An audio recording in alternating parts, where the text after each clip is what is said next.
শ্রী শ্রী ঠাকুরের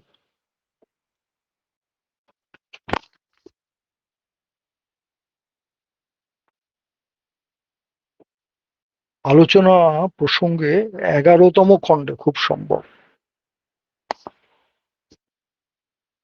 যে শ্রী শ্রী ঠাকুর বলছেন বাক্য ও ব্যবহার এই দুটো জিনিসের মধ্যে হোল ক্রিয়েশন মানে সমগ্র সৃষ্টি নিহিত আছে।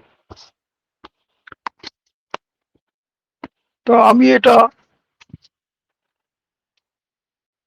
পড়ছি, অনেকদিন আগে থেকেই ভাবছি যে শ্রী শ্রী ঠাকুর বলেছেন যে বাক্য ব্যবহার এই দুটো জিনিসের মধ্যে হোল ক্রিয়েশন মানে মহাবিশ্বের সমগ্র সৃষ্টি নিহিত আছে। আলোচনা প্রসঙ্গে ঠাকুর বলছেন মানে word and behaviour, this two things are remained in the whole creation. আমার কাছে প্রথমে এটা মানে অনেক নিজেকে একটু কনফিউশন লাগছিল, এটা ঠাকুর কি বলছেন? এত কিছু আছে পৃথিবীতে আর বলছেন সমগ্র সৃষ্টি এই শব্দ আর ব্যবহারের মধ্যে। অর্থাৎ শ্রী শ্রী ঠাকুর তো বলেইছেন যে বাণী, ঠাকুরকে যখন একবার বলা হয়েছিল যে ঠাকুর আপনার এই বাণীগুলো তো বুঝতে পারি না সহজে, ঠাকুর বলেছিলেন বারবার পড়বি, বারবার পড়বি, তাহলে দেখবি কিছুটা বুঝতে পারবি। তো আমারও সেরকম অবস্থা, এরকম করে এই ঠাকুরের আলোচনার এই যে বাণী দুটো, বাণীটার আলোচনার মধ্যেই আমি চেষ্টা করব যে অর্থাৎ আমরা যে কথা বলি, যে শব্দ ওয়ার্ড বা যে কাজ বা যে আচরণ করি বিহেভিয়ার, এই শুধু মুহূর্তের জন্য কিন্তু নয়। শ্রী শ্রী ঠাকুরের দর্শনে বলছে যে সমগ্র মহাবিশ্বে স্থায়ীভাবে ছাপ রেখে যায় এবং আমাদের কর্মফল হিসাবে কিন্তু আমাদের সঙ্গেই থাকে। এরকম বহু ঘটনা আছে। একটা ঘটনা তো আমার মনেই পড়ছে, শ্রী শ্রী ঠাকুর একদিন বসেছিলেন পাল্টারে, তো অনেক সেবায়িত ছিলেন, হ্যাঁ, মায়েরা ছিলেন, দাদারা ছিলেন। তো এক ভক্ত শ্রী শ্রী ঠাকুরের কথা শুনেছেন, তিনি ঈশ্বর, তিনি ভগবান, তাকে দেখতে এসছেন। তো দূর থেকে ঠাকুরকে পার্লারে দেখে ব্যাক করে গেলেন, আর ঢুকলেন না। শ্রী শ্রী ঠাকুরের কিন্তু চোখ এড়ায়নি, তিনি নজর করলেন যে চলে গেল। সঙ্গে বোধহয় খুব সম্ভব পঞ্চানন্দা বসছিলেন। তো পঞ্চানন্দা ওকে বললেন দেখতো, ওকে দেখ গে যা। তার মানে উনি যে ঠাকুর দেখতে এসেছিলেন সেটা তিনি চলে গেলেন ঠাকুরকে দেখে, তার পছন্দ হলো না, যে এ আবার ভগবান হয় নাকি। হ্যাঁ, এই তামাক খাচ্ছে, সেবায়িতরা সেবা করছে, হাত পা টিপছে, কেউ পাখা দিয়ে হাওয়া করছে, তার ঠিক ভালো লাগলো না, তিনি ব্যাক করে গেলেন। তো ঠাকুর সেটা বুঝতে পেরে, পঞ্চানন্দা ছিলেন হয়তো খুব সম্ভব, তাকে বলেন যা তো দেখতো ওকে। তো পঞ্চানন্দা ঠাকুরের কথা বুঝে উনি উনার পিছনে গেলেন। তো ঠাকুর বাড়ি দেখার, ঠাকুরের সম্বন্ধে বলা, টোটাল ঠাকুর যে দর্শন করতে এসছে সেটা তিনি বোঝাতে গেলেন। তো বোঝাতে বোঝাতে যখন পঞ্চানন্দ কথা বলছেন কি দেখলেন, কেমন লাগলো, হ্যান ত্যান, তখন ওই ভদ্রলোক শ্রী শ্রী ঠাকুর সম্বন্ধে দু একটা আনসিভিলাইজড কথা বলেছিল, যে আপনাদের ঠাকুর এরকম, হুম, এই আর দেখবো কি। তো সঙ্গে সঙ্গে পঞ্চানন্দা চপেটাঘাত করে। তো এসে যখন ঠাকুরের কাছে এলেন, তখন ঠাকুরকে ঘটনাটা বললেন। তো ঠাকুর বললেন যে কর্মফল তৈরি করলেন তো, অর্থাৎ এই যে চড় মারলো, মারার সঙ্গে সঙ্গে কিন্তু আমার একটা কর্মফল তৈরি হয়ে গেল। অর্থাৎ এই যে আমার আচরণ ব্যবহার, এই সমস্ত কিছু কিন্তু এই কর্মফল কিন্তু আমরা নিজেরা তৈরি করি। কর্মফল মানে পূর্বজন্মের কর্মফল কিন্তু নয়, আমার সঙ্গে থাকে, আমার ব্যবহার, আমার আচরণের মাঝে কিন্তু থাকে। আমাদের কথা কাজ এই দুইয়ের মাধ্যমেই আমরা এই জগৎ তৈরি করি এবং এই দুই সৃষ্টির অবিচ্ছেদ্য অংশ হয়ে থেকে যায়। কিন্তু এই যে বিহেভিয়ার, আমার আচরণ, যে ওয়ার্ড মানে শব্দ বা বাক্য যাই বলি, এই দুটো জিনিস সমগ্র সৃষ্টিতে বা মহাবিশ্বে চিরকাল বিদ্যমান থাকে। এটি একটি গভীর আধ্যাত্মিক এবং দার্শনিক ধারণাও বটে। আধ্যাত্মিক দর্শনে বলা হয় এবং পুণ্যপুঁথিতে শ্রী শ্রী ঠাকুর বলেছেন সবাই আমরা জানেন যে সৃষ্টির শুরুতে শব্দ বা ব্রহ্মনাদ ছিল, যাকে ওঙ্কার বা লোগস বলা হয়। শব্দ ছাড়া সৃষ্টির কল্পনা করা যায় না, অর্থাৎ সৃষ্টির মূল উপাদান হচ্ছে ধ্বনি। আমরা যা বলি, যা উচ্চারণ করি, তা কিন্তু এই বায়ুমণ্ডলে তরঙ্গের আকারে চিরকাল থেকে যায়। আজকের বিজ্ঞানীরা বলছেন যে শব্দ শক্তি কিন্তু ধ্বংস হয় না, শুধু রূপান্তর ঘটে। আর শব্দের যে স্থায়িত্ব তা কিন্তু থেকে যায়। এই মানব সভ্যতার চিন্তা বা ভাব প্রকাশের মাধ্যমই হলো আমার বাক্য। এই মানুষের প্রতিটি ভালো মন্দ বাক্য এই প্রকৃতির উপর প্রভাব কিন্তু ফেলে, আর আমাদের কর্মের ফল কিন্তু তৈরি করে। এটা অতি বাস্তব, আমরা ফিল করি না। শ্রী ঠাকুরের সামনে এই যে ঘটনাটা বললাম, এরকমই ঘটনা আরো ঘটেছিল। তো যাই হোক, তো ঘটনা মনে পড়লে আমি বলবো যে মানুষের প্রতিটি আচরণ আত্মার গভীর ছাপ বা সংস্কার কিন্তু ফেলে, একটা ইমপ্রেশন পড়ে। আর এই সংস্কারই আমাদের পরবর্তী জীবনের বা পরিস্থিতির চরিত্র নির্ধারণ করে। শ্রী ঠাকুর বলছেন যে প্রকৃতির স্বাভাবিক নিয়ম অনুযায়ী প্রতিটি ক্রিয়ারই একটি প্রতিক্রিয়া আছে, অ্যাকশন অ্যান্ড রিয়াকশন, যা সৃষ্টির সাথে মিশে থাকে। আমি দেখতে পাচ্ছি না বলে ভাবছি অদৃষ্ট। আমার ভালো আচরণ বা সৎকর্ম সমাজে যেমন শান্তি নিয়ে আসে, আর আমার দুর্ব্যবহার বা ইল বিহেভ, খারাপ আচরণ, এটা বিশৃঙ্খলার সৃষ্টি করে। কিন্তু এই যে কথার শক্তি যেটা বলছিলাম, এই যে অনেকেই জানেন ঘটনাটা, এক ঋত্বিক দাদা ডক্টর নিহারেন্দু মুখার্জি তাকে দীক্ষার কথা প্রায় 6 মাস ধরে তাকে যাজন করছেন, কিন্তু উনি বলেছিলেন দেখুন আপনার এই ঠাকুরের মন্ত্রতন্ত্র আমি বিশ্বাস করি না, আমি এগুলো মানি না, আপনি বলছেন আমাকে বলুন। তো যাজন করে করে ফেলিওর হয়ে গেছে। তো তখন সেই ঋত্বিক দাদা, আমার নামটা মনে নেই, আর ডক্টর নিহারেন্দু মুখার্জি দা খুব সম্ভব এই বীরভূম বা কোথাও কোন প্রফেসর ছিলেন। হ্যাঁ, অত্যন্ত জ্ঞানী এবং দাপটে মানুষ ছিলেন। তো সেই ঋত্বিক দাদা ডক্টর নিহারেন্দুদাকে বললেন যে দাদা একবার ঠাকুর বাড়ি চলুন না, ঠাকুর দর্শন করে আসবেন। তো উনি একটা কন্ডিশন করে দিলেন যে দেখুন, এই ঠাকুর দর্শন আমি যেতে পারি, আপনি বলছেন, কিন্তু একটা কন্ডিশন, আমি দীক্ষা নেব না, আমাকে দীক্ষার কথা বলবেন না। তো দাদাটি রাজি হলেন যে ঠিক আছে, দীক্ষার কথা বলবো না। তো উনাকে নিয়ে গেলেন। নিয়ে যাওয়ার পরে যে ঘটনা ঘটলো, যে ঠাকুর দর্শনে করছেন, ঠাকুরের সামনে সবাই বসে আছেন, আমি যত পারি ছোট করে বলার চেষ্টা করব, সময় তো কম। তো উনি বসে আছেন এবং উনি নস্যির নেওয়া অভ্যাস ছিল তার। তো ঠাকুরের ভক্ত পার্ষদ বসে আছেন, নিহারেন্দুদা বসে আছেন, ঋত্বিক দাদা বসে আছেন, 2-3 দিন ছিলেন। ঠাকুর প্রণাম করে যেমন সবাই প্রবেশ করে বা চলে যায়, তিনি তাই করতেন। হ্যাঁ, তো এই 2-1 দিনের মাঝে তিনি বসে আছেন এবং তার নস্যি নেওয়ার অভ্যাস ছিল। তো একদিন হয়েছে কি, এই 2 দিনের মাঝে তিনি নস্যি না নিয়ে থাকতে পারতেন না। তো নস্যি নিতে যাবেন, তখন ঠিক ঠাকুর উনার দিকে তাকাচ্ছেন, কারণ ওই দাদাটির সঙ্গে কন্ডিশন করেছে কোনো দীক্ষার কথা বলা যাবে না, তাই তিনি বলতেও পাচ্ছেন না যতক্ষণ না তার নিজের ইচ্ছা না হবে। তো নস্যি নিতে যাবে, ঠাকুর কিন্তু তার দিকে তাকাচ্ছেন। তো ঠাকুর যখন তাকাচ্ছেন, তখন নস্যির ডিব্বাটা নেওয়ার পরে আর খুলে নাকে দিতে পারছেন না। তো ঠাকুর তাকাচ্ছেন, তার সৌজন্য বোধে লাগছে, কারণ যতই হোক শিক্ষিত মানুষ তো। তো এরকম 2-3 বার হলো, তো নস্যিটা নেওয়া হয়নি। তো এবার ঠাকুরের ভোগের সময় হলো, সবাই উঠে যাবে, উনিও উঠে গেলেন। তো সবাই চলে গেছে। তো দরজাটি ঠিক নিরালা নিবেশের যে পার্লারের দরজাটা আছে, সেইখানে পা দিতেই তখন মনে হচ্ছে আরে আমার নস্যির ডিব্বাটা আমি ফেলে এসেছি ওখানে। তাহলে তিনি তখন ব্যাক করলেন। যখন ব্যাক করছেন, তখন ঘরে ওই সময়টুকু ঘরের মধ্যে আর কেউ নেই, ভক্ত পরিষদ বর্ণ কেউ নেই, ঠাকুর আর ডক্টর নিহারেন্দুদা। তো তিনি ভাবছেন যে আমার নস্যের ডিব্বাটা ফেলে এসছে, আমাকে তো নিয়ে আসতে হবে। তো তিনি আস্তে আস্তে পা টিপে টিপে করে নিয়ে আসতে যাচ্ছেন।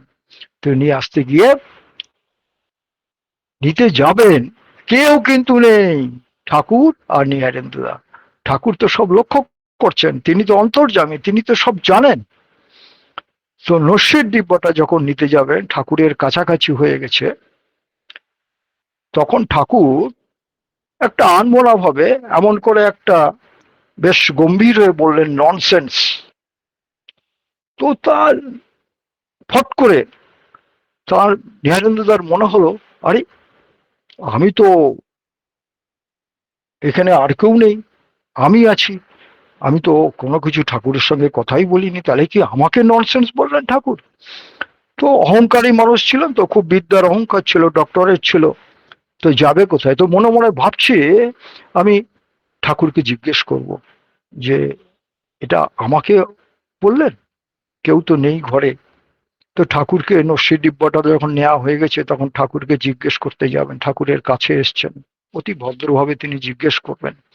তো ঠাকুরের কাছে যেতেই ঠাকুর ওই ননসেন্স কথাটা যে বলেছেন, তখন তখন ঠাকুর বলছেন, কি দাদা? পুরো চেঞ্জ হয়ে গেছে, কিন্তু ঠাকুরের মুখটা আগে যেমন একটা গম্ভীর লাল হয়েছিল, ননসেন্স বলেছিলেন, তারপরে কিন্তু একটা চেঞ্জ হয়ে গেল। চেঞ্জ হয়ে নীহারেন্দ্রদাকে ঠাকুর বলছেন, কি দাদা, আপনার খুব ব্যথা পেয়েছেন, খুব লেগেছে আঘাত? দেখলেন তো একটা শব্দ ননসেন্স বলাতে আপনি কেমন, আপনার রাগান্বিত ভাব হলো, আপনার চোখ মুখ লাল হয়ে গেছে। হ্যাঁ, তাহলে দেখুন একটা শব্দের কত শক্তি।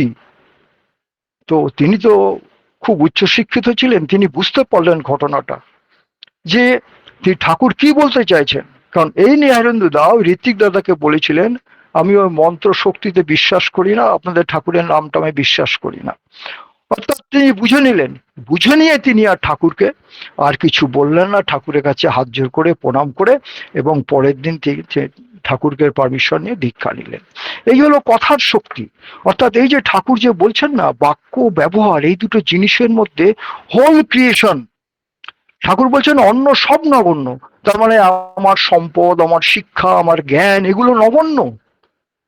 কথা এবং আচরণ হলো আমার সৃষ্টির, সমগ্র সৃষ্টির হাতিয়ার। শ্রী শ্রী ঠাকুরের এই উক্তিটি মানুষের ব্যক্তিত্ব সম্পর্কের গুরুত্বকে কিন্তু বোঝাতে চাইছেন। অর্থাৎ আমাদের কথার শক্তি কোথায় প্রয়োগ করি? আমাদের যে ডিপি ওয়ার্ডস হয়, যাজন হয়, তার মধ্যে আমার যে পাওয়ার অফ ওয়ার্ডস, এই যে কথা দিয়ে মানুষের মন জয় করা, আবার কাউকে মানসিকভাবে আঘাতও করে যায় আমার কথায়, আমার আচরণে। সুন্দর কথা দিয়ে শত্রুতা মেটানো যায়, আবার শত্রুকে বন্ধুও করা যায়। এই এর এর জন্য কিন্তু কোনো অস্ত্রও লাগে না, আর কোনো টাকা পয়সাও খরচ হয় না। কথার শক্তি, আচরণের প্রভাব, এটাই তো মূলত যাজনের মধ্যে। ঠাকুর এই জন্য অনেককেই বলেছিলেন, অনেকে জানেন, ঠাকুর বলেছিলেন যে এই ডেল কার্নেগির বইটা পড়তে। তো আমি ডেল কার্নেগির বইটা যতটুকু পড়ে দেখেছি, যে ঠাকুরের তার বাণীগুলো, শ্রেষ্ঠ বাণীগুলো বেশিরভাগ 80 থেকে 90% এই বাণীগুলো এমন করে লেখা, যেমন যেন মনে হচ্ছে ঠাকুরের আদর্শের কথাগুলো ওর মধ্যে ঢোকানো আছে। হ্যাঁ, আমি অনেকে হয়তো পড়েছেন, তারা জানেন এই ঘটনাগুলো। তো এই যে ভালো আচরণ এবং সুন্দর আচরণ, ওয়েল বিহেভ, মানুষের প্রতি কি করে? সম্মান তৈরি করে, বিশ্বাস তৈরি করে। এই পৃথিবীতে মানুষের সাথে সুসম্পর্ক বজায় রাখার সবচেয়ে বড় মাধ্যম হলো আমার এই মিষ্টি ভাষা এবং অমায়িক ব্যবহার। এটি যে কোনো কঠিন পরিস্থিতিকে সহজ করে তোলে, তা আমরা ভেবে পাই না। এই জটিল পরিস্থিতিকে সহজ করে দেয়, সমাধান করে দেয়। আর এটা হলো একটা ব্যক্তিত্বের আয়না। কথা এবং আচরণ একজন মানুষের আসল পরিচয়। আর অন্য জ্ঞান বিদ্যা এগুলো কিন্তু আমার পরিচয় নয়। কারণ মানুষ আমাকে কতটা সম্মান করবে, কতটা আমাকে মনে রাখবে, সেটা বলে দেবে কিন্তু আমার আচরণ। এই সৃষ্টি জগতের অন্য সবকিছুর চেয়ে কথা এবং আচরণ মানুষের উপর সবচেয়ে বেশি প্রভাব ফেলতে পারে। তাই একে সেরা হাতিয়ার বলা হয়েছে।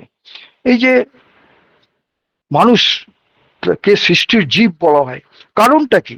এই শ্রেষ্ঠত্বের অন্যতম প্রধান কারণ হলো মানুষের যে কথা বলার ক্ষমতা, ভাষার ব্যবহার, এই অসীম শক্তির উৎস। আমার সব শিক্ষা সম্পদ একদিকে পড়ে থাকবে, আর আমার ব্যবহার, কথা, আচরণ আমাকে চেনাবে। সঠিক সময়ে কথার প্রয়োগ যেমন একটি জীবন বদলে দিতে পারে, আবার একটি ভুল শব্দ ভুল কথা ধ্বংসকে ডেকে আনতে পারে। এই যে কথার প্রভাব মানুষের মনের উপর অত্যন্ত গভীরভাবে রেখাপাত করতে পারে। একজন হতাশ মানুষকে নতুন করে বাঁচার স্বপ্ন দেখাতে পারে।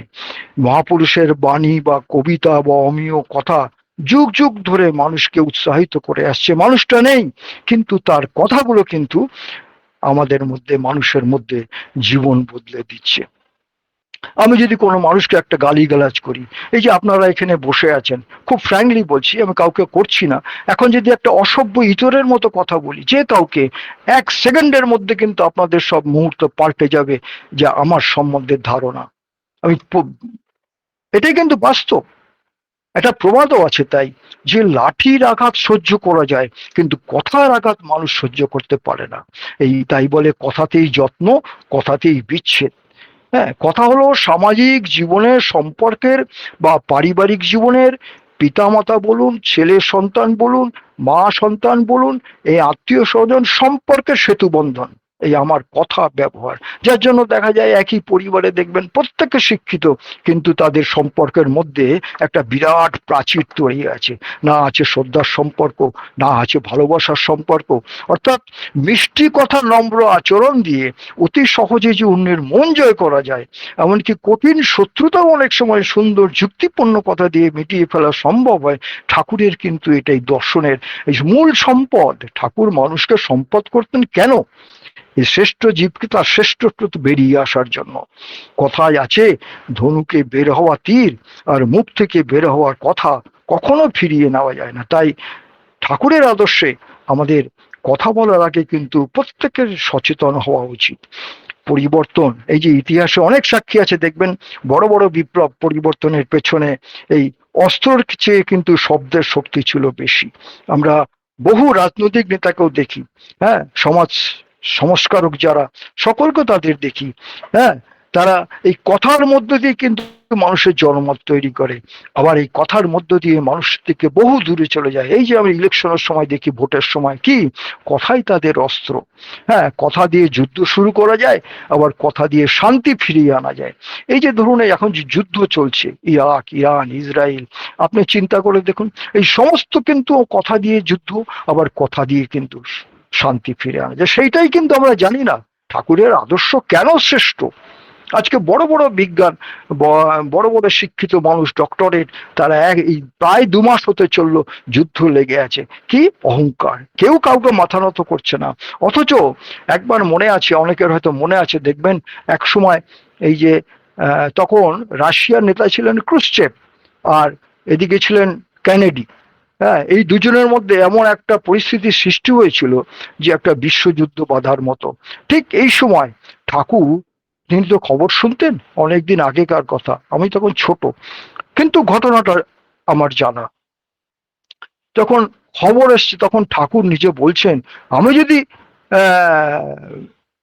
এই সমস্যাটা মেটাতাম, তিনি বলছেন যে ক্রুশ্চেভ তো সিনিয়র ছিল আর কেনেডি ছিল জুনিয়র, তো বলছেন আমি যদি কেনেডি হতাম, আমার সিনিয়র যে, তার কাছে গিয়ে আমি মাথা নত করতাম। আমি বললাম, দাদা, আপনি আপনি আমার থেকে বয়স বেশি, আপনিই সমাধান করুন। আপনি কি সুন্দর, বিশ্বযুদ্ধ ওখানেই থেমে যায়। কিন্তু আজকে এত বড় বড় মানুষ আজকে 3য় বিশ্বযুদ্ধের জন্য যাচ্ছি কেন? শুধু কথা আমরা ব্যবহার, আমরা কাকে কি করে যাই না, অহংকারের জন্য কিন্তু আমাদের। তাই বলে যে কথা হলো একটি 2 দিকের তলোয়ারের মতো, 2ধারী তলোয়ার। তলোয়ারের তো একদিকে কাটে, তাই কথা ব্যবহার হচ্ছে একটা তলোয়ারের 2দিকে যেমন ধার থাকে। সঠিক ব্যবহার যেমন করব, শান্তিও ফিরে আসতে পারে, আবার যুদ্ধও তৈরি করতে পারে। একটা কবিতা আছে, আমার কবিতাটার কে লিখেছেন বা জানি না, অনেকে হয়তো শুনে থাকবেন। তিনি বলছেন যে কথায় অনেক কিছু এসে যায়, কথা বাঁচতে শেখায়, মৃত্যুর মুখোমুখি দাঁড়াতে শেখায়, কথা হাসতে শেখায়, কথা কাঁদতে শেখায়, কথা উঠতে শেখায়, কথা ঝরা পালকের মতন করে ঝরে যেতে শেখায়, কথা প্রতিবাদ করতে শেখায়, কথা মাথা নত করতে শেখায়। ওই যে ঠাকুরের কথা বলছি না, যে আমার যে সিনিয়র, তার কাছে গিয়ে আমি মাথা নত করে বলতাম। এই যে কথা রঙিন স্বপ্ন দেখায়, কথা কঠিন বাস্তবে আছড়ে পড়তে শেখায়। সর্বোপরি হলো কথাই সব, কথাই শেষ কথা, কথাই জীবন, কথাই মরণ। এই জন্য বলে, দেখবেন মাঝে মাঝে আমরা দেখতেও পাই, কথাই যত্ন কথাতেই বিচ্ছেদ। অর্থাৎ মানুষের এই যে বাক্য ব্যবহার, শ্রী ঠাকুর যে বলছেন এমনি এমনি নয়, যে এই দুটো জিনিসের মধ্যে পৃথিবীর সমগ্র সৃষ্টি নিহিত। হ্যাঁ, এই যে ভালো ব্যবহার, সহানুভূতি, সহযোগিতা, পরার্থপরতার যে আচরণ সমাজের মানুষের মধ্যে একটা বন্ধুত্ববোধ, ভ্রাতৃত্ববোধ, বন্ধুসুলভ পরিবেশ কিন্তু সৃষ্টি করে এবং সেটাকে বয়ে নিয়ে বেড়ায়। পারস্পরিক শ্রদ্ধা, ভালো আচরণ মানুষের মধ্যে মানসিক চাপ কিন্তু কমিয়ে দেয়, পারস্পরিক নির্ভরতা বাড়িয়ে দেয়। এই যে বলতে কোনো আপত্তি নেই, আমি এই এখানেও আছেন, যেমন এই যে আমি শঙ্করদার কথাই বলছি, এই যে ডেল কার্নেগির, আমি একটা কথা বলছি, ডেল কার্নেগি তিনি বলছেন মানুষের প্রথম দর্শন হচ্ছে মুখে হাসি মুখে কথা বলা, তারপরে তো পরে ব্যবহার। তো আমি এই শঙ্করদাকে এতদিন ধরে দেখছি, যে দেখবেন আমি তো পারি না, শঙ্করদা সুন্দর হেসে হেসে মানুষের সঙ্গে কথা বলেন, রাগ হলেও হেসে উত্তর দেন এবং ভালো হলেও হেসে উত্তর দেন। এটা আমরা শুনে আসছি, আমার মনে বলে। আবার সুব্রত তাকেও আমরা দেখেছি যে সবসময় একটা ওইরকম একটা হাসি মুখ মিষ্টি ভাবের মধ্যে ঠাকুরের যাজন গুলো করেন, অনেকেই আসল আছেন। তো এইগুলো কিন্তু ডেল কার্নেগির বলা। আর ঠাকুর ডেল কার্নেগিকে বারবার বলেছেন, তোরা ডেল কার্নেগির বইটা পড়বি, ডেল কার্নেগির বইটা পড়বি। কিন্তু আমরা তো আমাদের যারা পড়েছি তারা বুঝতে পারেন। তাই ভদ্রতা ও সহনশীলতা এই যে সমাজে অপরাধ কমিয়ে আনে, আমার মুখের বাক্য আবার শান্তি পরিবেশও তৈরি করে। হ্যাঁ, ভালো আচরণ একটা শিক্ষণীয় পরিবেশ তৈরি করে দেয়। ঠাকুরের একটা বাণী আছে না, মিষ্টি কথা বৃষ্টি দিয়ে সৃষ্টিকে তুই শান্ত কর। আবার এখানে দেখুন বাণীটার মধ্যে সৃষ্টি আসছে। হ্যাঁ, কুশলচরী ব্যবহারে দুনিয়াটাকে আগলে ধর। অর্থাৎ সৃষ্টিকে শান্ত করতে হলে সেই ঠাকুর বলছেন আমার ওয়ার্ড অ্যান্ড ব্যবহার, মিষ্টি কথার বৃষ্টি দিয়ে সৃষ্টিকে তুই শান্ত কর, কুশলচর্চী ব্যবহারে দুনিয়াটাকে আগলে ধর। তাহলে দুনিয়াটাকে আমরা আগলে ধরছি আমার ব্যবহার দিয়ে। তাহলে পরিবার হলো সামাজিক আচরণের প্রথম কেন্দ্র। বাবা মায়ের আচরণ শিশুকে সামাজিক দায়িত্বশীলতা শেখায়, ব্যক্তিত্বের প্রতিফলন ঘটায়। হ্যাঁ, সব এই বাড়ি কিন্তু কেন্দ্র, বাড়ি কিন্তু পাঠশালা আমার আচরণ ব্যবহারের। ওই স্কুলের পাঠশালা তো পড়ে। তাই ব্যক্তিত্বের প্রতিফলন ঘটায় আমার আচরণ, আমার চরিত্র, আমার ব্যক্তিত্বকে ফুটিয়ে তোলে। যে আমার আপনার প্রত্যেকের মানুষের আচরণ হলো সমাজের একটা আয়না। এটি একটি চক্রের মতো, সমাজ মানুষের আচরণকে প্রভাবিত করে, আবার মানুষের আচরণই সমাজকে আবার দূরে সরিয়ে দেয়, নেগেটিভ করে। তো এই যে শ্রী ঠাকুর বললেন তোমার মূল সম্পদ হলো তোমার চরিত্র। তুমি যদি সৎ হয়ে ওঠো, তোমার দেখা দেখি হাজার হাজার মানুষ সৎ হয়ে উঠবে। আমরা পড়েছি, সবাই জানি। তোমার সেবা, তোমার প্রীতি ভক্তি ও শ্রদ্ধার মধ্য দিয়ে তোমার ব্যক্তিত্বের প্রভাব ঘটবে। তাই ঠাকুরের কত সুন্দর সুন্দর বাণী আছে, আমরা তো পারি না। যে ব্যবহার আর অভ্যাসের সঙ্গতি যার যেমনই, লেখাপড়া যায় না থাকুক, শিক্ষা কিন্তু তেমনই। আবার বললেন কাউকে যদি বলিস কিছু সংশোধনের তরে, গোপনে তা বুঝিয়ে বলিস সমবেদনা ভরে। এখানে আমরা অনেক জায়গায় ফেলিও হয়ে যাই। দেখবেন মন্দিরে যখন মিটিং সিটিং হয়, আমরা কেউ ভুল করলাম, হয়তো একজন বয়স্ক ঋত্বিক বহুদিনের ঠাকুর দ্বারা এমন করে কথা বললেন যে মিটিং এর মধ্যে দুটো দল হয়ে গেল। এটা আমি অনেক জায়গায় দেখেছি, অস্বীকার করলাম নেই, এটা আমাদের ব্যর্থতা, ঠাকুর ধরে আমাদের ব্যর্থতা। ঠাকুর যার জন্য বলেছিলেন যে শ্রী শ্রী বরদাকে, ঠাকুরকে যখন বলো ঠাকুর এতগুলো লোক বড় বড় ভক্ত আছে, কৃষ্ণ প্রসন্নদা, অনন্ত মহারাজ, দেবীদা, জনার্দন দা, এত ভক্ত আছে, কৃষ্ণ প্রসন্নদা, আপনি একজন মানুষ পেলেন না? ঠাকুর বলতেন না রামকৃষ্ণদেব বিবেকানন্দকে পেয়েছিল, কিন্তু আমি একটা পেলাম না। তার কারণটা কি? ঠাকুর বলেছিলেন যে তোরা সবাই মিলে আটখানা আর বড় খোকা একটা, তো এই আমার দেড়খানা আমার পাওয়া। তাহলে ঠাকুরের কোথায় আমাদের পৌঁছাতে হবে বলুন তো? যে আমাদের মধ্যে যে আত্মসংযম, মানসিক শক্তি, এগুলো কিন্তু আমার চরিত্রের মধ্যে ফুটে উঠবে। ভীষণভাবে গুরুত্ব দিয়ে বলেছিলেন যে আত্মসংযম করার পিছনে আমার সত্তাকে চাই, আর সত্তার বিনিময়ে যা করি তা হলো আমার প্রবৃত্তি। সত্তাকে আশ্রয় করে এই প্রবৃত্তিগুলিকে এমন ভাবে ভোগ করতে হবে যাতে এই যে সত্তা পোষণে যাতে ব্যাঘাত না জন্মায়। ঠাকুর বলছেন এইখানেই আসে আত্মসংযম। আর এই প্রবৃত্তি যখন আমাদের সত্তাকে এক্সপ্লয়েট করে, শোষণ করে, তখন আমাদের মধ্যে এই নিরোধ করতে হবে এটা। আর একে বলে সংযম। এটা মুখে বললে কিন্তু হয় না। আপনারা অশ্বিনী বিশ্বাসের ঘটনা জানেন। অশ্বিনী বিশ্বাসের ঘটনা আমরা পুরো, হয়তো আমার মনে নেই, ছোট্ট করে বলি, অনেকেই জানেন। অশ্বিনীদা তো জীবনে অনেক কিছুই আপ ডাউন ছিল তার জীবনে। তিনি ঠাকুরের কাছে এসে বলছেন, ঠাকুর, আমার কাম কাঞ্চন প্রবৃত্তি ভাব কিছুতেই যাচ্ছে না, ঠাকুর কি করে যায়। হ্যাঁ, সব কথাগুলো মনে নেই, জিস্টটা আমি বলছি, তো সময় তো কম। তো যাই হোক, অশ্বিনীদা যখন শ্রী ঠাকুরকে এই কথা বললেন যে ঠাকুর, আমার মধ্যে কাম ভাব কিছুতেই যাচ্ছে না, প্রবৃত্তি ভাব কিছুতেই তাড়াতে পারছি না। ঠাকুর তখন বললেন, অশ্বিনীদা ঠাকুরের থেকে বয়সে বড় ছিলেন, যে সত্যি সত্যি কি আপনি চান আপনার মধ্যে এই কাম ভাব চলে যাক? তখন ঠাকুর বলেছিলেন, অশ্বিনীদা যদি সত্যি সত্যি চান তাহলে এখনই বলুন আমার সামনে যে ঠাকুর, আমি এগুলো চাই না। আরো কথা ছিল আমার, সেগুলো এখন বললে পরে অনেক সময় চলে যাবে। তো অশ্বিনীদা বলেছিলেন যখন, তখন ঠাকুর বললেন, আপনি কি সত্যি সত্যি চান? তাহলে এই মুহূর্তে আমার সামনে বলুন যে আহ, আমার এগুলো তুমি নিয়ে নাও, আমার প্রবৃত্তিগুলো, আমার কাম ভাবগুলো আমি যেন জয় করতে পারি। হ্যাঁ, ঠাকুর যখন দুবার তিনবার করে বললেন এই কথা, তখন অশ্বিনীদা না ঠাকুরের দিকে হা করে চেয়ে আছেন, আর মুখে কথা বেরোচ্ছে না অশ্বিনীদার।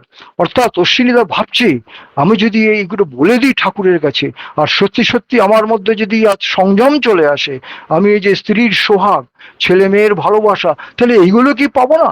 তার মধ্যে এইগুলো এসে জন্ম নিল। অশ্বিনীদা বলতে পারলেন না। তো এরকম আমি একজন অশ্বিনীদা, এরকম সবাই এরকম অশ্বিনীদা প্রবৃত্তির মধ্যে আমরা আটকে আছি। তাই ঠাকুরকে মানে ঠাকুর বলছেন, ঠাকুরের কথা নিয়ে আমি বলছি, আমি যে সকলের উপরে আদর্শে যদি সিনসিয়ার অ্যাডহারেন্স, মানে একনিষ্ঠ সক্রিয় টান যদি না থাকে, আমার এই বিবৃত্তি প্রবৃত্তি কিন্তু তাকে সেবা করবে না। তাই সম্পূর্ণ সারেন্ডার চাই, তার কাছে আত্মসমর্পণ। ঠাকুর এক জায়গায় আলোচনা প্রসঙ্গে বলছেন যে পিতৃ মাতৃক ভক্ত ছেলে, সতী স্ত্রী, এমনকি একটা প্রভুভক্ত কুকুরকেও পর্যন্ত তুমি দেখো, তাহলে দেখতে পাবে এদের জীবনের সংযম কত সহজ। এদের কসরত করে সংযম করতে হয় না। আর এই সংযমই হলো, ঠাকুর বলছেন, টেকে। এই যে কথা ব্যবহারের কথা বলছিলাম, দেখুন আপনারা সবাই জানেন ঘটনাটা। এই শিকাগো শহরে যখন বিশ্ব ধর্মসভায় স্বামী বিবেকানন্দ বলেছিলেন যে my sister and brothers of America, শুধু এইটুকু বলেছিলেন। ওখানে কিন্তু বড় বড় বক্তারা ছিলেন, তারা কি বলতেন সাধারণত, মাই লেডিজ অ্যান্ড জেন্টলম্যান বলে কিন্তু ভাষণ শুরু করতেন। হ্যাঁ, এই অনুষ্ঠানের সম্মানের দূরত্ব নির্ভর করত ওই লেডিজ অ্যান্ড জেন্টলম্যান বলে। কিন্তু বিবেকানন্দ কি বললেন, মাই সিস্টার অ্যান্ড ব্রাদার্স। এই শুধু কথাটা বলার মধ্যে, এই যে ভাই বোন বলে সম্বোধন করার জন্য এই প্রাচ্য পাশ্চাত্যের মধ্যে যে একটা কৃত্রিম সম্পর্কের দেওয়াল ছিল, সেটাকে কিন্তু মুহূর্তে ভেঙে দিলেন। তার মানে ঠাকুরের কথাটা দেখুন এখানে প্রমাণ হচ্ছে যে হোল ক্রিয়েশন আর সৃষ্টি অন ওয়ার্ড অ্যান্ড বিহেভিয়ার। এখানে কে বিদ্যা, কে ডক্টরেট, কে কিচ্ছু কিন্তু নির্ভর করে না। সমগ্র এই দেওয়াল যে ছিল, বিবেকানন্দকে সময় দেওয়া হয়েছিল অল্প মিনিট, 2-1 মিনিট বা 4 মিনিট, কিন্তু 2 মিনিট ধরে কিন্তু তাদের সভায় ওই যে 7-8 যারা 8,000 লোক ছিল, সবাই কিন্তু হাততালি পড়েছিল। শুধু ভাই বোনের সম্বোধন শোনার পর এই সমস্ত এই সভাগৃহে যত মানুষ ছিল উঠে দাঁড়িয়ে টানা 2-3 মিনিট হাততালি দিয়েছিলেন। কিসের জন্য? শুধু তার এই ব্যবহারের জন্য, ভাষণের জন্য। স্বামী বিবেকানন্দের এই সম্বোধনের মাধ্যম এই জাতি ধর্ম বর্ণের ঊর্ধ্বে উঠে মানুষকে ভালোবাসার শিক্ষা দিয়েছিল, শুধু মাই সিস্টার মাই ব্রাদার বলার জন্য। সৎসঙ্গ জগতেও আমরা দেখেছি অনেকেই দেখেছেন শ্রদ্ধেয় জনার্দন মুখার্জিরা যখন ভাষণ দিতেন তখন কিভাবে লোক তারা দাঁড়িয়ে থাকতো, বলা হতো যে চলন্ত রেলগাড়িও দাঁড়িয়ে যায়, এরকম ভাষণ। আমি শুনেছি শ্রদ্ধেয় ডক্টর রেবতমন বিশ্বাসের ভাষণ, আমি শুনেছি শ্রদ্ধেয় ননীগোপাল দার ভাষণ, আমি শুনেছি গোপাল বিশ্বাস দার ভাষণ, এরকম অনেক আছেন, সমস্ত নাম হয়তো আমার মনে আসছে না। তো এইরকম হয়তো এখনো বর্তমানে আছেন যারা পুরনো মানুষ, অনেকেই আছেন। হ্যাঁ, এই ঠাকুরের অর্থাৎ কথার শব্দ দিয়ে ঠাকুর যে ডেল কার্নেগির বইটা পড়তে বলেছিলেন তার কারণও কিন্তু এটা। ডেল কার্নেগির ওই যে বলছিলাম যে শঙ্করদার কথা, যে প্রথম কথা হচ্ছে হাসি মুখ, আমাদের হাসি মুখ কিন্তু আমাদের আশাটাও কিন্তু বিরাট একটা ব্যাপার। অর্থাৎ ঠাকুরের চরিত্র যদি আমার মধ্যে আনতে চাই তাহলে কিন্তু আমাকে সমস্ত হবে সিনসিয়ার অ্যাডিয়ারেন্স হতে হবে। অর্থাৎ আমার একটা কথা আছে, man is mortal but behaviour is immortal. আচরণ, মানুষ মরণশীল কিন্তু আমার আচরণ অমর। মানুষের মৃত্যু হলেও, মানুষ চলে গেলেও তার কাজের মাধ্যমে সে কিন্তু বেঁচে থাকে। এই সমস্ত মহাপুরুষরা, সমস্ত অন্যান্য যারা মানুষ আছেন দেখবেন উচ্চ স্তরে, তারা কিন্তু বেঁচে আছে কেন? তাদের এই ব্যবহারে, তাদের আচরণে, তাদের বাণীতে, তাদের অমীয় বাণীতে, যা পরবর্তী প্রজন্মে উদাহরণ হয়ে দাঁড়ায়। ভালো ব্যবহার মানুষের হৃদয়ে চিরকাল বেঁচে থাকে আচরণের মাধ্যমে, আর মানুষের প্রকৃত চরিত্র উদ্ভাসিত হয়। আমার সময় হয়ে গেছে, আমি চেষ্টা করছি শেষ করে দেওয়ার। ঠাকুর বলছেন, জ্ঞান গর্বী হও না, গুরু গর্বী হও। জ্ঞান গর্বী হও না, গুরু গর্বী হও। আমরা যখন হাত জোর করে বলি না জয় গুরু সম্বোধন করি, এই জয় গুরু দিলাম কি হলো, আপনিও প্রতি জয় গুরু দিলেন, তখন কি হয়? আমরা সকলে গুরুকে হৃদয়াসনে বসিয়েছি, হৃদয় আসনে গুরু দিয়ে শুরু করি এই জয় গুরু বলে। এটা কিন্তু গুরু গর্বীর লক্ষণ। একটা জয়গুরু দিলেই কত মানুষ কাছে হয়ে যায় আমরা বলুন তো।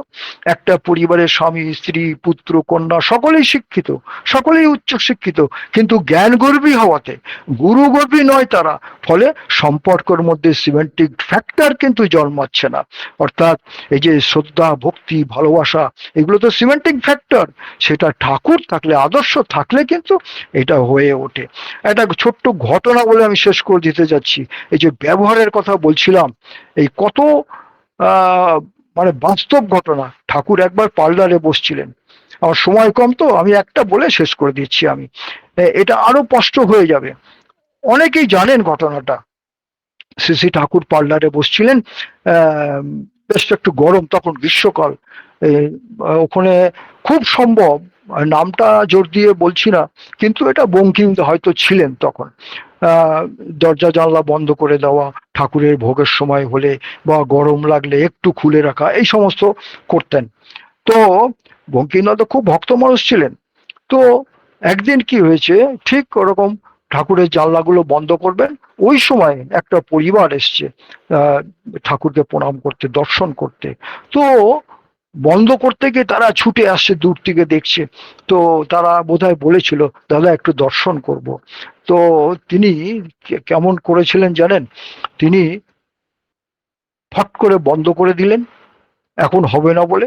আর ওইটা বন্ধ করে দিয়ে অন্য জানলাগুলো বন্ধ করে দিয়ে ওই শাটার গুলো বন্ধ করতে করতে গিয়ে বললেন যে এই কুকুর, শিয়াল কুকুরের দলগুলো আসার আর সময় পায় না, এখন ঠাকুরের দর্শন করতে আসছে, যে অত সব শিয়াল কুকুরের দল অসময়ে প্রণাম করতে আসে, দর্শন করতে আসে। ঠিক এই কথাগুলো ব্যবহার করেছিলেন। এই বলে জানলার শাটার গুলো দাঁড়াম দাঁড়াম করে বন্ধ করে দিলেন। হ্যাঁ, এরপর ঠাকুর ঠাকুর কিন্তু শুনেছেন। হুম, ঠাকুর শুনে কিছুক্ষণ বাদে ঠাকুর বলছেন, দেখ আমি বাইরে বসবো, আমাকে বাইরে একটি বসার ব্যবস্থা করে দে। ঠাকুর বলছেন বাইরে যাবেন? সবাই বলছে ঠাকুর এত রদ্দূর। ঠাকুর বলছেন আমাকে বাইরে করে দে, আমি বাইরে বসবো। ঠাকুর বলছেন, তিনি জেদ ধরে বসে আছেন, ঠাকুরের কোনো কথা কেউ শুনছে না। একখানা চেয়ার দেওয়া হলো, ঠাকুর এই কড়া রোদ্দুরের মধ্যে তিনি বসে আছেন। ঠাকুর বসে আছেন, সমস্ত ভক্তরাও তখন ঠাকুরের সাথে বসে আছেন ওই রোদ্দুরের মধ্যে। হাত জোর করে সবাইকে ঠাকুরকে বলছে, সবাই ঠাকুরকে বলছে যে ঠাকুর এত রোদ্দুরের মধ্যে কেমন গা পুড়ে যাচ্ছে আপনার। হ্যাঁ, হ্যাঁ, সত্যি সত্যি তাই। তো কেউ কিছু বুঝাতে পারছে না। ঠাকুর বলছেন না, আমি ভেতরে বসবো না, হ্যাঁ আমি বাইরে রোদ্দুরে বসবো। তো সবাই অনেক চেষ্টা করছেন, ঠাকুর কি হয়েছে বলুন, কি অন্যায় হয়েছে বলুন, আমাকে সবাই অনুরোধ করছে। অনেক বলার পর ঠাকুর তখন বলছেন যে আমার সন্তানরা যদি শিয়াল কুকুরের দল হয়, তারা তো আমার সন্তান, তারা রৌদ্রে থাকতে পারলে আমি পিতা হয়ে কেন রৌদ্রে থাকতে পারবো না।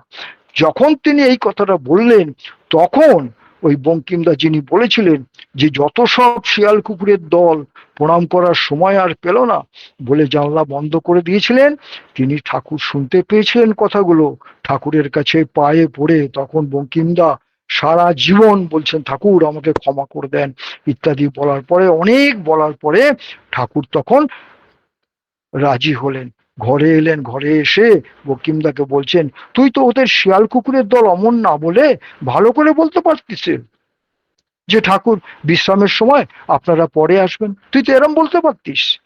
হ্যাঁ, কিন্তু অথচ ওই ভক্তটি ঠাকুরের সাথে দেখুন বহুদিন ধরে আছে, 24 ঘন্টা ধরে আছে, হ্যাঁ সেবায়িত হয়ে আছে, তবুও আচার আচরণ বাক্য ইত্যাদির মধ্যে কতটা গলদ মিশে আছে। এই আমরাও তাই, ঠাকুরকে ধরা মানে আমার শিষ্টাচার, আমার তৈরি করা, কিন্তু আমার ব্যবহার, মানুষের সঙ্গে কি করে সুসম্পর্ক তৈরি করা যায়, সুন্দর ব্যবহার কেবল অন্যের মধ্যে জয় করা যায়, এটাই কিন্তু ঠাকুর ধরে আমার একটা আচরণ। যে ঠাকুরের গুণ নিয়ে ঠাকুর যে বলেন না যে আহ, আমরা দেখবেন এই যে পৃথিবীতে এক মানুষের গুণ নিয়ে প্রতিযোগিতা নিয়ে আলোচনা করুন, দোষ নিয়ে নয়, ডেল কার্নেগির কথা। তো এরকম ঠাকুরের বহু আছে এরকম কথা, সমস্ত কিছু মিলিয়ে দেখলে দেখবেন যে ঠাকুরের আদর্শের কথা কিন্তু ওই ডেল কার্নেগির মধ্যে ভরা আছে। নিজের কাজকে ভালোবাসুন, কাজের পেছনে যখন অনুভূতি কাজ করে আমরা তখনই সবচেয়ে কিন্তু আমরা সেরা হয়ে উঠি। তাই সেরা মানুষ হতে গেলে এই ঠাকুর ধরে, ঠাকুরের আদর্শকে ধরে তার মতো করে আমরা শুধু ব্যবহার, আমরা কে কি সেটা কিন্তু আমাদের পরিচয় নয়। ঠাকুর একটা মস্ত বড় একটা বিখ্যাত বাণী, অথচ সহজ সরল, যে আচরণ বাক্য কর্ম, যে ঠাকুরের বাণীটা, যে আচরণ বাক্য কর্ম বাঁচা বাড়ার উৎস হয় তাকেই জানি ধর্ম বলে, নইলে ধর্ম কিছুই নয়। যাই হোক, আমার অনেক কিছু বলে দিলাম, আমার শঙ্করদা মাফ করবেন, অনেক সময় তো আমি বেরিয়ে গেছি, আমার এরকম হয়ে যায়, কিছু করার নেই। জয়গুরু, প্রত্যেককে আমার শ্রদ্ধা প্রণাম ভালোবাসা জানিয়ে আমি চেষ্টা করছি এখানে শেষ করছি। জয়গুরু। শঙ্করদা আবার মাফ করে জয় দেবেন সময় পেরিয়ে জন্য।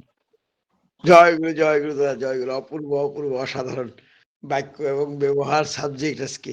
আজকে সাবজেক্ট ছিল বাক্য আর ব্যবহার। আর সেই বাক্য আর ব্যবহার যে কত রকম ভাবে বলা যায় সে কথা দাদা বললেন। একটা কথা কিন্তু ঠিক দাদা ১ম এ যে বলেছেন যে আমরা পৃথিবীতে এসে যা, যা বললাম সব মানে ইথারে জমা হয়ে আছে। বৈজ্ঞানিকরা বলছেন ইচ্ছা করলে কালেক্ট করা যাবে। ভবিষ্যতে এমন যন্ত্র বেরোবে যে সারা জীবন আমার বাবা যা বলেছে সব আমি কালেক্ট করতে পারবো।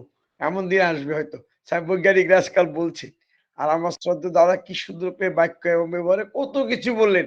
আর ডেল কার্নেগির কথা বারে, বারে বলছিলেন। ওই যে বিশ্ববিখ্যাত সেলসম্যান ডেল কার্নেগি। তার কয়েকটা পয়েন্টস ছিল আরকি। সেই পয়েন্টস গুলি দাদা মানে বললেন আরকি। ঠাকুর ওই যে ঠাকুর যে বলেছেন যে, "তুই মানে কথা বলতে পারিস না, তুই ওয়ালের সঙ্গে কথা বলবি। ওয়ালের সঙ্গে কথা বলে নিজেকে তৈরি করবি।" ডেল কার্নেগি বলেছে যে, ওই ওয়ালের সঙ্গে কথা বলতে বলেছে। সেলসম্যান হওয়ার জন্য মানে ১ম এ ওই ওয়ালের সঙ্গে কথা বলতে হবে। একটি পয়েন্ট এগুলি অনেকগুলি পয়েন্টে সুন্দর বই যারা পাবেন সুযোগ পেলে পড়ে দেখবেন কি সুন্দর বই। ডেল কার্নেগি কেমন করে আর ওটা পড়লে মানুষের মানে বাক্য এবং আচরণ, চলনও অনেকটা পারফেক্ট হয়ে যায়। কি সুন্দর করে ডেল কার্নেগি বলেছেন। ঠাকুর বারে, বারে সেই ডেল কার্নেগির উদ্ধৃতি দিচ্ছিলেন। আমার শ্রদ্ধা দাদা বলছিলেন। তারপরে আরো কত সুন্দর, সুন্দর গল্প বললেন ওই যে মানে ঠাকুরের সঙ্গে কত কিছু হয়ে সবকিছু বলে অসাধারণ, অসাধারণ ঘটনা আজ শুনলাম আজকে আমার স্বস্তি দাদার কাছ থেকে। ওই ছোটবেলায় সেখানে ছিলেন তো তাই কিছু, কিছু কথা মনে পড়ে এখনো। উঁকি দিয়ে আসে মনের মধ্যে। তাই দাদা বলছিলেন কি সুন্দর করে অপূর্বভাবে কি সুন্দর করে বলছিলেন বিভিন্ন ঘটনা যে বঙ্কিমদার শেষে বঙ্কিমদার ঘটনাটা বললেন। আর তার আগে আরো ২ টি সুন্দর, সুন্দর ঘটনা বলেছেন। অপূর্ব অসাধারণ ইষ্টপ্রসঙ্গ। এই যে দাদা যে বলেন এর মধ্যে একটা মানে এই যে আমি থামাতে পারলাম না। যে থামাবো দাদাকে এরকম না এটা আমি আমারও শোনার ইচ্ছা হলো খুব। যে দাদা বলছেন আরো আমি শুনি ভালো করে। আমি থামাবো কেন? চলুক না একটু শুনি আজকে। জয় গুরু শ্রোতা দাদা মানে খুব ভালো থাকবেন আপনি। আপনি সুস্থ, স্বাস্থ্য, নিরোগ থাকুন এই প্রার্থনা বিভু রাঙানাথ তুলচরণে। আপনি তাড়াতাড়ি সুস্থ হয়ে উঠুন এবং মানে একদম মানে আগের মতো হয়ে উঠুন এই প্রার্থনা বিভু রাঙানাথ চরণে। পরিবার, পরিজন সবাইকে নিয়ে সুখে শান্তিতে আনন্দে থাকুন। এই প্রার্থনা তারই শ্রীচরণে। জয় গুরু শ্রদ্ধা দাদা। আপনি খুব ভালো জয় গুরু, আপনিও জয় গুরু প্রণাম নেবেন। জয় গুরু দাদা, আপনি আমার প্রণাম নিবেন দাদা। জয় গুরু, জয় গুরু।